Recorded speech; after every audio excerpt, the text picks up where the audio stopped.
Shalom saudaraku semuanya. Apa kabarnya? Saya harap Bapak Ibu Saudara semua di dalam keadaan yang baik, dan doa saya selalu adalah agar Bapak Ibu Saudara di dalam perlindungan Tuhan.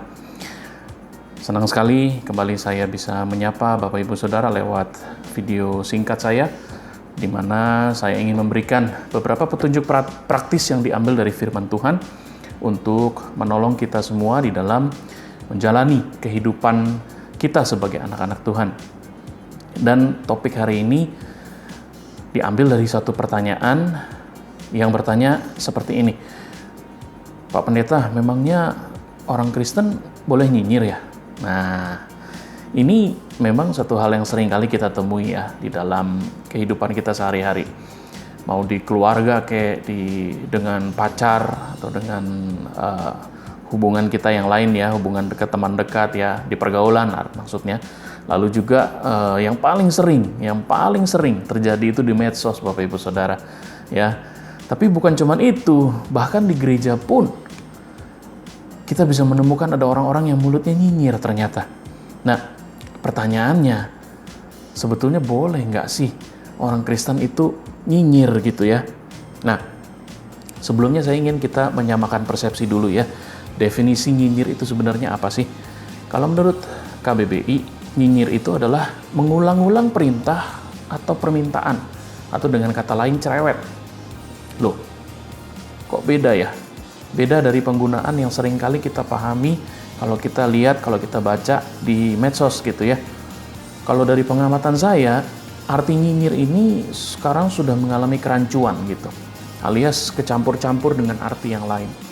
Sekarang ini kata nyinyir sering diartikan sebagai ngomongin kejelekan orang di belakangnya ya, alias tidak langsung ke orangnya.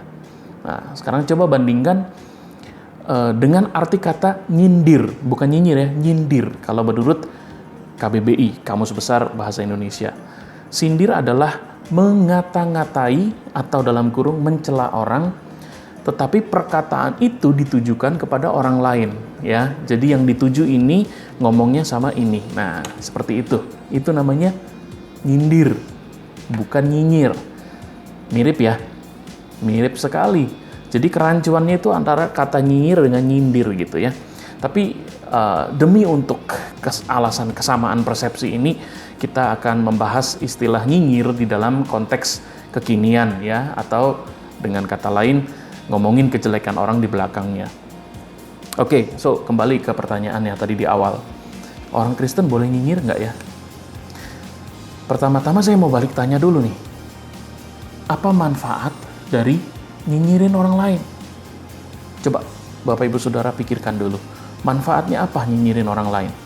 Apakah supaya orang itu mau memperbaiki atau mengubah perilakunya? Kemungkinan besar perilakunya akan tetap sama, alias tidak berubah. Lalu untuk apa? Untuk ngajak berantem? Ribut mulut?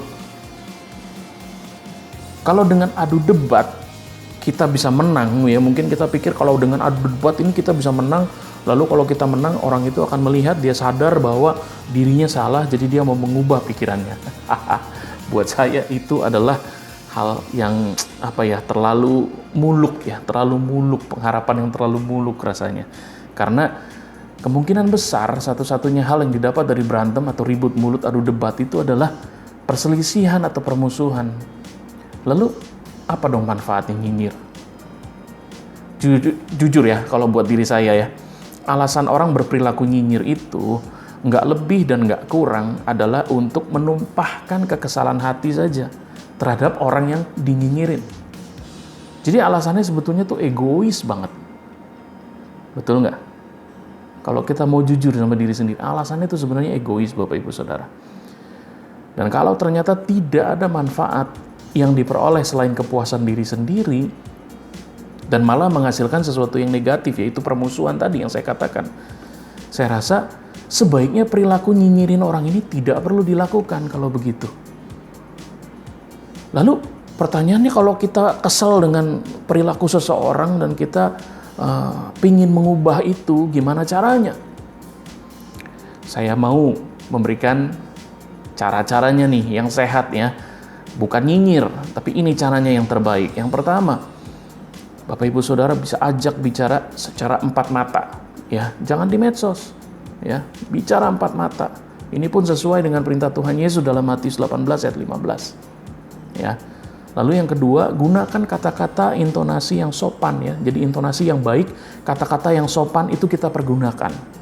Ya.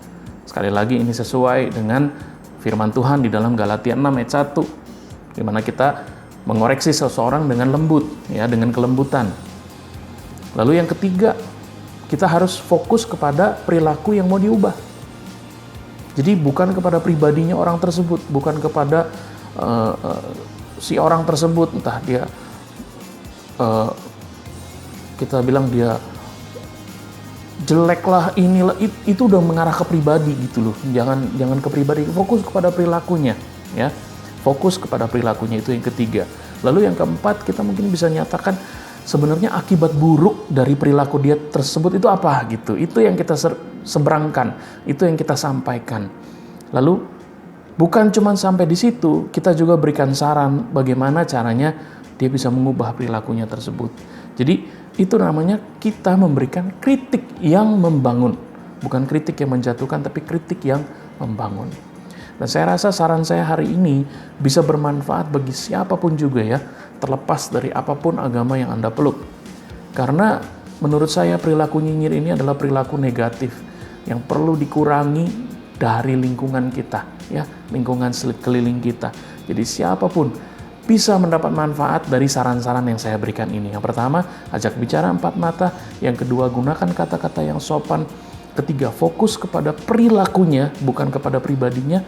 Keempat, apa akibat buruk dari perilaku tersebut, itu yang kita seberangkan. Dan lalu yang kelima, kita berikan saran bagaimana cara mengubahnya, ya. Dan sebagai penutup, saya ingin share kepada Bapak Ibu Saudara apa yang Alkitab katakan mengenai perilaku nyinyir, ya. Ini diambil dari Yakobus 1 ayat 26.